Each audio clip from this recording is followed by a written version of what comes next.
All right, let's dive into a subject that's famously weird, unbelievably powerful, and, well, it's pretty much running the entire universe. Quantum physics. It's the science of the impossible. So let's see if we can wrap our heads around it. Okay, let's just jump right in with the biggest, craziest difference between the world we live in and the quantum world. In our world, things are logical, right? It's one thing or the other. A cat is either dead or it's alive. Simple. But down in the quantum realm, things get really weird. A particle can be in many states at once. So that cat is somehow both dead and alive at the exact same time, right up until the moment we look. I mean, how wild is that? So you've got to be wondering, how can our universe possibly operate on two totally different sets of rules? In this first part, we're going to dig into the fundamental idea behind the split reality, a bizarre concept called superposition. And here it is. This is the core idea, superposition. Instead of having a single definite state, like being here, a quantum particle exists in this blurry mix of all its possible states at the very same time. It's not here or there. It's kind of here and there, all at once. This single concept is what makes quantum physics so mind-bending. But that begs a pretty big question. Why did we even need this strange new physics in the first place? I mean, wasn't the classical physics of guys like Newton, the physics of our everyday world, good enough? Well, turns out it had some pretty major blind spots. So the crucial point to get is that we have two kinds of physics for two different scales. Classical physics is awesome for the big stuff. Planets, cars, baseballs. It's the physics we can actually see and feel. But quantum physics, that describes the world of the unbelievably tiny, the electrons, protons, and photons that actually make up everything else. And down there, the rules are just completely different. So where did this all come from? Well, it all kicked off in the early 1900s with a puzzle called the photoelectric effect. See, when light hits a piece of metal, it can knock electrons loose. Classical physics figured a brighter light would have more energy to do this, but the experiments showed something really strange. It was the light's color, not its brightness, that mattered. This led a physicist named Max Planck to come up with a radical idea. Maybe energy isn't a continuous flow, but comes in these little discrete packets he called quanta. And building on that, Albert Einstein proposed that light itself is made of these packets, particles we now call photons. And just like that, quantum physics was born. Now, let's look at one of the wildest consequences of these new rules.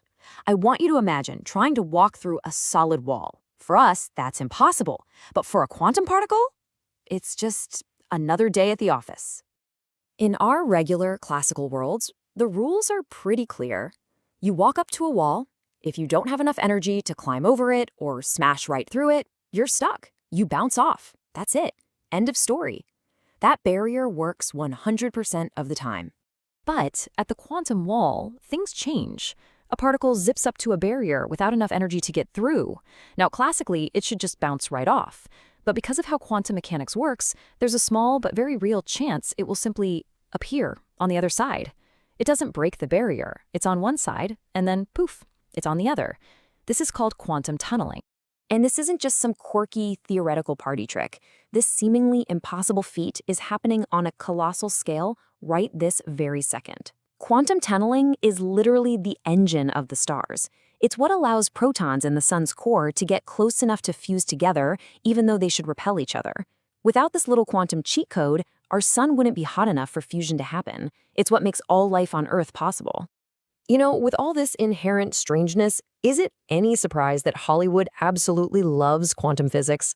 It gives this perfectly scientific-sounding reason for some of the biggest ideas in storytelling, from alternate universes to mind-bending time travel. And yeah, two of the biggest examples come straight out of the Marvel universe. Doctor Strange plays with the idea of infinite, parallel realities, and Avengers Endgame uses quantum mechanics to try and solve those classic time travel headaches. But how connected are they to the real science? Well, the idea behind Doctor Strange's multiverse is a pretty creative leap from something called quantum probability. In physics, you can never know exactly where a particle is, only the probability of where it might be. One pretty wild interpretation of this, called the many worlds theory, suggests that every single possible outcome actually happens. It just splits off into its own separate universe. It's a fringe idea for sure, but man, has Hollywood run with it. So what about Endgame? They had that classic time travel problem, right? The grandfather paradox. If you go back in time and change the past, you erase the reason you went back in the first place. The movie actually name drops a physicist, David Deutsch, who had a solution. He suggested that changing the past isn't a sure thing, it's just a probability. By going back, you're not altering your own timeline. Instead, you're creating a new timeline, a new branch of reality. Pretty clever way to fix the paradox. But quantum physics is so much more than just amazing fuel for sci-fi movies. It's moved from chalkboards and movie scripts into real labs and industries that are actually building the world of tomorrow. And honestly, its real-world impact is already staggering. We've got quantum computers in development that could solve problems our current supercomputers can't even touch. We're looking at quantum communication that could lead to truly unbreakable encryption. Our ability to harness nuclear energy, that comes directly from quantum physics. And it's the key to astrophysics, to understanding the basic building blocks of the entire cosmos. This isn't science fiction anymore. It's the foundation of our modern world. So, from a cat that's both dead and alive, to particles that literally walk through walls, all the way to the power of the sun itself, the quantum world might be totally bizarre, but our ability to understand it and use it is fundamentally reshaping our reality. The only question left is, what are we going to build with it next?